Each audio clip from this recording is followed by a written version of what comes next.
사무엘하 20장 22절 말씀 함께 한 목소리로 크게 읽겠습니다. 이에 여인이 그의 지혜를 가지고 모든 백성에게 나아가며 그들이 비그리의 아들 세바의 머리를 베어 요압에게 던진지라.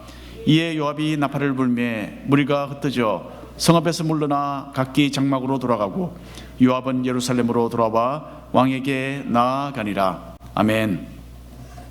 2020년도는 작곡가 베토벤이 태어난 지 250년이 되는 해였습니다. 그래서 베토벤 탄생 250주년 기념 연주회가 전 세계 곳곳에 계기되어 있었어요.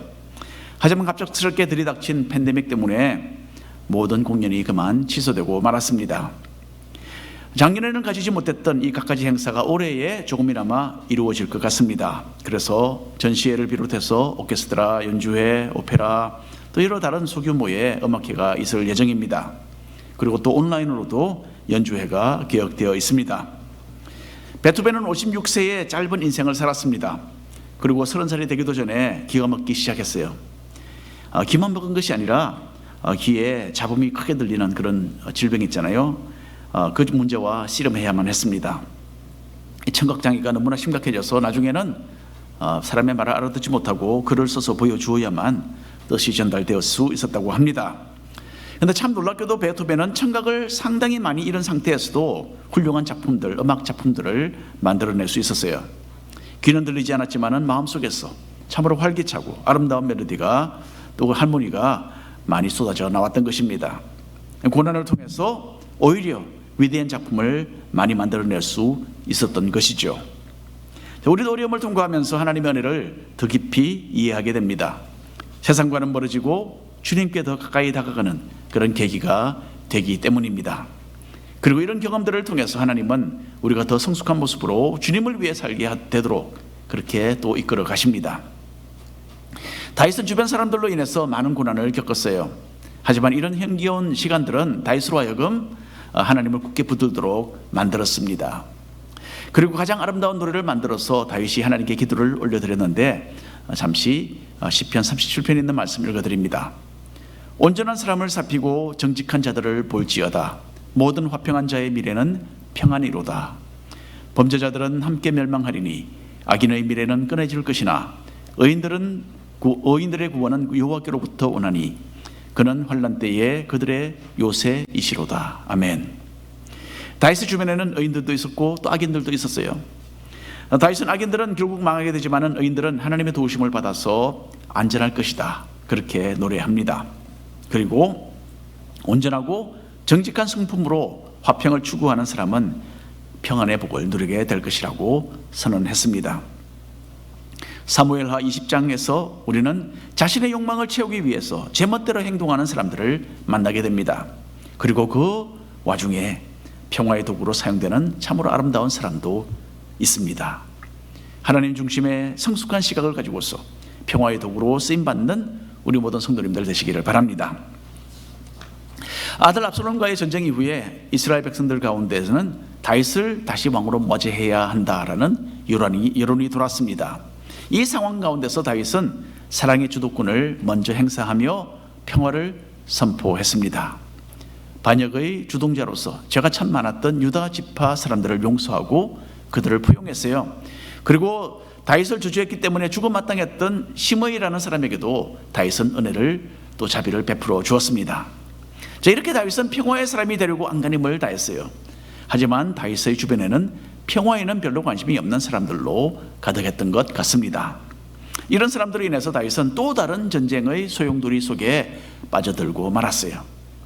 아직 예루살렘 성에 돌아오기도 전에 세바라는 사람이 반역을 해서 나라는 다시 한번 나누어지게 된 것입니다. 이 사건은 너무나 기쁘고 희망찬 분위기에서 출발을 했어요. 다윗이 소속된 유다 지파 사람들은 다윗의 그 평화로운 제안에 용기를 가졌습니다. 그리고 다윗이 다시 예루살렘 성으로 돌아올 수 있도록 많은 사람들을 동원해서 환영 행사를 성대하게 주도해 나갔습니다. 유다 지파 사람들과 그 외 이스라엘 사람들은 이렇게 다윗을 애워싸고 함께 기쁘게 예루살렘으로 향하고 있었어요. 그런데 그 가운데 언쟁이 시작된 겁니다. 유다 지파가 아닌 이스라엘 사람들은 섭섭한 마음이 들었어요. 그리고 다윗 왕에게 원망하기 시작했습니다. 사무엘하 19장 41절 말씀입니다. 함께 읽어보겠습니다. 온 이스라엘 사람이 왕께 나와 왕께 아뢰되 우리 형제 유다 사람들이 어찌 왕을 도둑하여 왕과 왕의 집안과 왕을 따르는 모든 사람을 인도하여 요단을 건너가게 하였나이까. 자, 다윗을 다시 왕으로 모셔야 한다라는 말은 자기들이 먼저 꺼낸 말인데 유다 지파 사람들이 어떻게 이 일을 지금 주도하게 되었느냐라는 말이죠. 자기들이 왕을 모시고 환영하며 예루살렘으로 가야 되는데 그 일을 유다 지파 사람들이 가로챘다고 비난을 하고 있습니다. 그래서 유다 지파가 다윗 왕을 도둑질했다고까지 정말 험한 말로 여기 지금 탓을 하고 있습니다.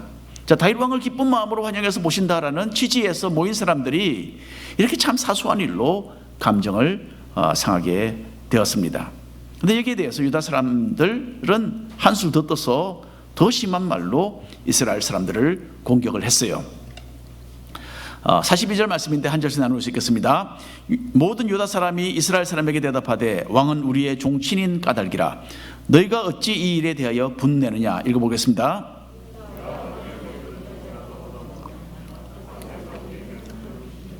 네, 감사합니다. 유다 지파 사람들은요, 다윗이 우리에게 특별 대우해 주는 것도 없이 우리가 그냥 자발적으로 환영했다. 왜 너희가 이 일을 문제 삼느냐라고 되묻고 있어요. 유다 지파 사람들은 다윗이 자기들의 지파 사람이라는 것을 강조하며 내세웠습니다. 우리들의 친척이기 때문에 우리가 열심히 환영을 하는데 왜 너희가 배가 아프냐, 이런 말이죠. 여러분, 나라마다 조금의 지역 감정이 있을 수 있습니다. 이스라엘 사람들은 같은 민족이었지만 12지파로 나눠져 살고 있었어요. 한 나라가 12개의 주로 나누어진 것과 마찬가지입니다. 그런데 여기다가 이 12지파는 각기 다른 조상들로 구별되어서 구성이 되어 있었습니다.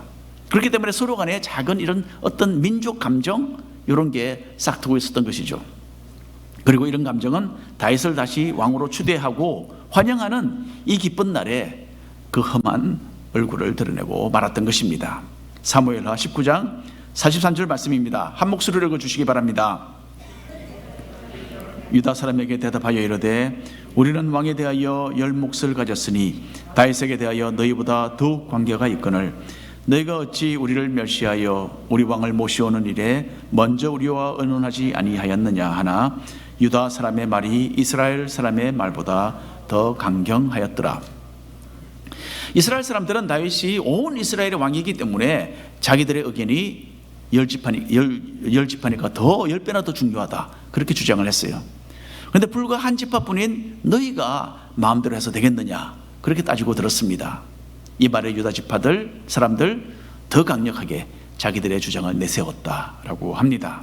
여러분, 서로 조금씩 양보를 했더라면 얼마든지 피할 수 있는 그런 갈등이었어요.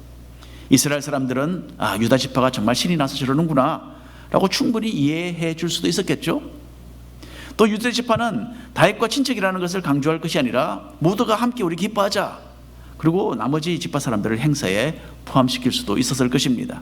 하지만 둘 다 자기중심적이고 이기적인 마음을 내려놓지 않고 부딪혔기 때문에 평화는 깨어지고 논쟁이 벌어지게 된 것입니다.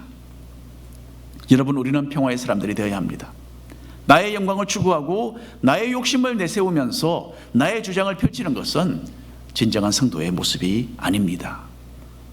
성경은 우리에게 서로 종노릇하라라고 가르칩니다. 자신을 낮추고 서로를 존중할 때에 우리는 가정과 우리의 교회와 우리의 사회를 세우는 평화의 도구들이 될 수 있습니다. 1절 말씀 읽어드립니다. 마침 거기에 불량배 하나가 있으니 그의 이름은 세바인데 베냐민 사람 비그리의 아들이었더라. 그가 나팔을 불며 이르되 우리는 다윗과 나눌 분깃이 없으며 이새의 아들에게서 받을 유산이 우리에게 없도다. 이스라엘아, 각각 장막으로 돌아가라. 자, 세바는 다윗을 왕으로 환영하는 이 기쁜 자리에 논쟁이 벌어지자 그 기회를 타서 반역을 시도했습니다. 지파 간의 작은 민족 감정이 달아오르자 세바는 사람들의 마음을 나누어서 자기의 정치적인 욕망을 채우려 했습니다.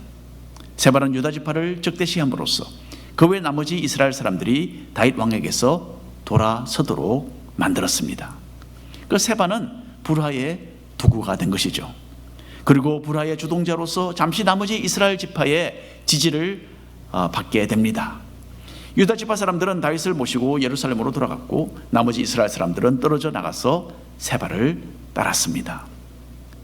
다윗이 나라를 구한 영웅이기 때문에 다시 왕으로 추대하겠다라고 기쁘게 모여들었던 사람들입니다. 그런데 이렇게 어처구니 없이 쉽게 다윗에게 이제는 등을 돌리게 되었어요. 얼마 전에는 압살롬을 따라 반역을 했던 사람들입니다.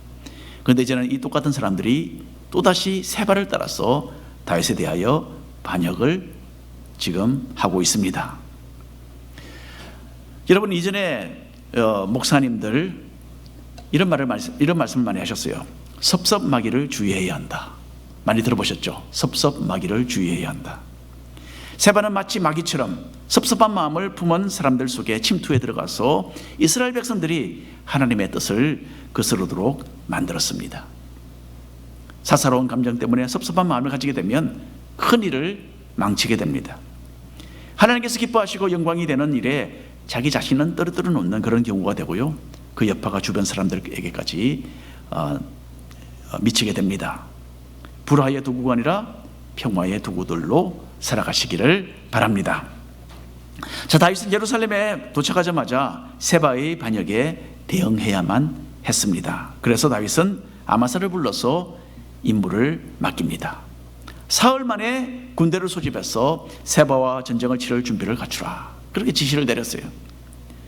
여러분, 본래 이런 일은 요압 장군이 해야 할 일입니다. 하지만 다윗은 요압을 군대 장관의 그 자리에서 물러나게 하고 그 지휘관 자리를 아마사에게 지금 넘겨준 상태입니다. 아마사는 바로 얼마 전에 압살롬의 반역 군대를 이끌었던 군대 지휘관이었어요. 그런데 이런 아마사를 자신의 지휘관으로 삼은 것은 자신을 배신했던 유다 지파를 용서하고 먼저는 품기 위해서였어요. 그리고 또 이것은 요압에 대한 징계 처분이기도 했습니다. 요압이 다윗의 명을 어기고 아들 압살롬을 죽이지 않았습니까? 그래서 그 자리를 빼앗아서 아마사에게 준 것입니다. 자, 그런데 아마사는 왠지 모르지만은 다윗이 맡긴 임무를 3일 만에 수행을 하지 못합니다. 아마사가 기한 안에 돌아오지 않자 다윗은 다급해졌어요. 아마사가 참 빨리 와야 되는데 오지 않으니까 이게 세바를 막는 일은 이거는 시간을 다투는 일이었어요. 세바의 반역 세력이 너무 커지기 전에 그 사태를 진압해야만 했기 때문입니다. 6절 말씀 읽어주시기 바랍니다. 다윗이 이에 아비새에게 이르되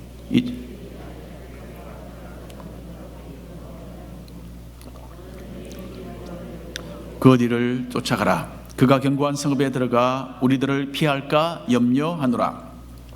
자, 다윗은 더 이상 아마사를 기다릴 수 없어서 일단 자기와 늘 함께 행동하던 정예군을 출동을 시킵니다. 그리고 아비새에게 지휘를 맡깁니다. 여기서 요압은 또다시 작은 수모를 당해야 했습니다.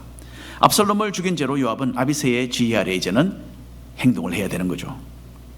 아비새가 군대를 이끌고 세바가 있는 북이스라엘로 행진하기 시작했을 때에 그 도중에 아마사가 결국 사람들을 이끌고 도중에 만나서 합류를 하게 됩니다. 자, 요압은 이 순간을 놓치지 않았어요. 사무엘하 20장 9절에 있는 말씀입니다. 요압이 아마사에게 이르되 내 형은 평안하냐 하며 오른손으로 아마사의 수염을 잡고 그와 입을 맞추려는 체함에 아마사가 요압의 손에 있는 칼은 주의하지 아니한지라. 요압이 칼로 그의 배를 찌르매 그의 창자가 땅에 쏟아지니 그를 다시 치지 아니하여도 죽으니라. 여러분, 아마사는 요압의 사촌 형제였어요. 그리고 이제는 다윗을 함께 위해서 섬기며 또 싸우는 동료입니다. 무엇보다 아마사는 다윗 왕이 자기 위에 세운 군대 지휘관이었죠. 하지만 요압은 아마사에게 머리를 숙이고 복종할 마음이 전혀 없었습니다. 자기가 빼앗겼던 그 군대 지휘관의 위치를 되찾아야만 했던 것입니다. 요압이 아마사를 죽인 방법도 참으로 악독하죠. 먼저 사촌 형제를 만나서 반가워하는 모습으로 대해주었습니다. 그리고 다가가서 아마사의 수염을 잡고 입을 맞추려는 자세를 취했어요. 자, 이런 경우에 상대방의 수염을 잡는 것은 친근한 관계를 나타내는 태도입니다. 사람이 친근하면 여러 가지 일을 할 수 있잖아요. 자, 이렇게 아마사의 마음이 활짝 열렸을 때에 요압은 칼로 그 배를 찔러 죽였던 것이죠. 요압은 이렇게 자기의 경쟁자였던 아마사를 잔인하게 살해해서 제거했습니다. 무엇보다 요압은 이 일을 함으로써 다윗 왕의 명령을 거역했어요. 요압은 철저하게 자기중심적인 사람이었고 왕이 세운 지휘관이라도 문제없이 죽일 수도 있는 참 무서운 사람이었습니다. 그리고 입맞춤으로 예수님을 배신했던 가룟 유다처럼 가장 믿음직스러운 모습으로 다가가서는 자신의 사촌 형제를 찔러 죽인 겁니다. 이전에 요압은 사울의 군대 장관이었던 아브넬도 비슷하게 죽였어요. 그 당시 아브넬은 다윗 왕과 협력하는 좋은 관계에 있었습니다. 그리고 요압에게는 군대를 지휘하는 자신의 권력이 위태해질 수도 있는 그런 경쟁자이기도 했습니다. 자, 그때도 요압은 참 친절한 자세로 아브넬에게 다가갔어요. 아브넬도 큰 장군입니다.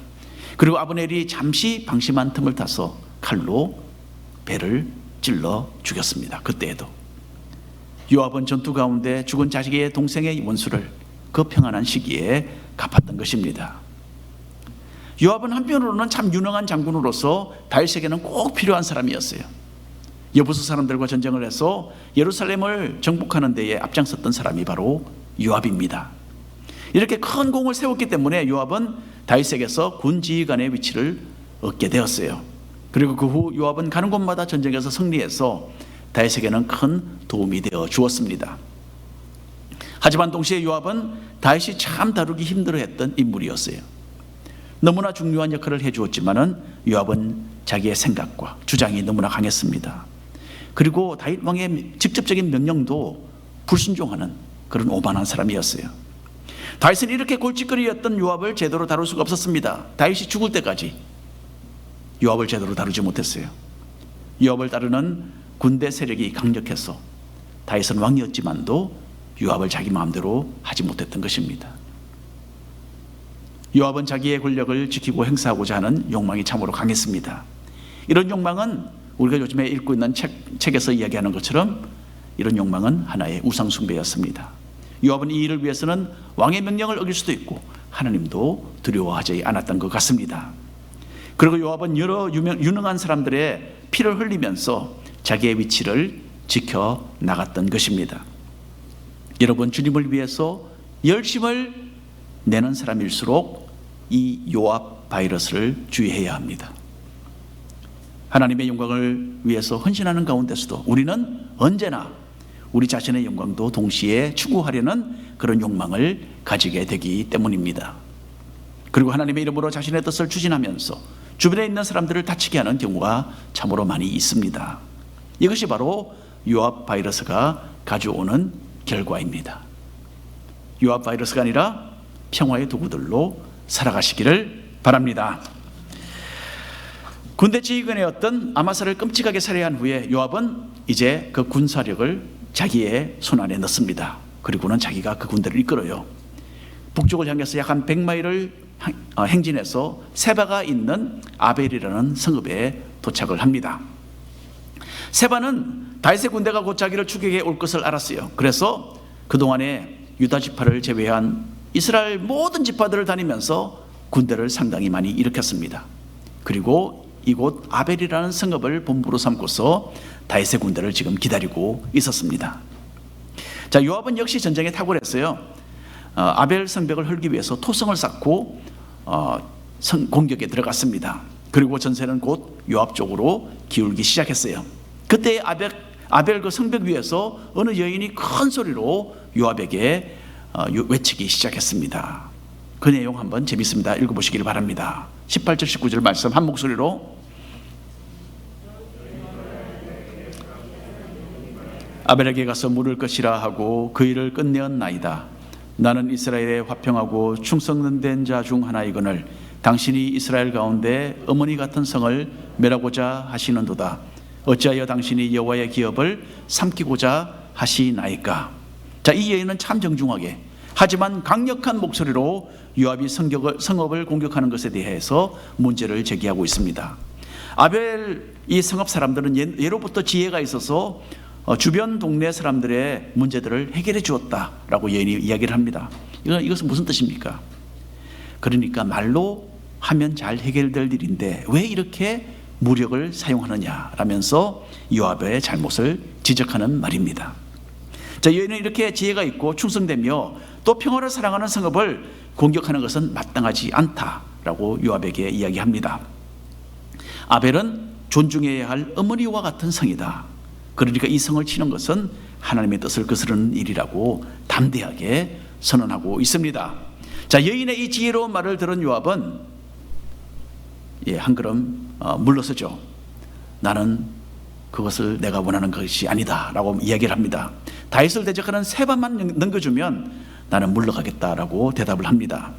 자, 요압에게서 이 약속을 받은 여인은 세바의 머리를 잘라서 성벽으로 던져주겠다라고 말을 합니다. 자, 22절 말씀입니다. 이에 여인이 그의 지혜를 가지고 모든 백성에게 나아가매 그들이 비그리의 아들 세바의 머리를 베어 요압에게 던진지라. 이에 요압이 나팔을 불매 무리가 흩어져 성읍에서 물러가 각기 장막으로 돌아가고 요압은 예루살렘으로 돌아와 왕에게 나아가니라. 자, 여러분, 이 여인은 전쟁에 능숙한 요압을 너무나 잘 설득을 했어요. 무엇보다 많은 사람의 피를 흘리는 것이 하나님의 뜻이 아니라는 점을 여인은 굳게 믿었습니다. 그리고 담대하고도 침착하게 상황을 설명하면서 전쟁이 없이 문제를 마무리할 수 있는 해결책을 총명스럽게 제안을 했던 것입니다.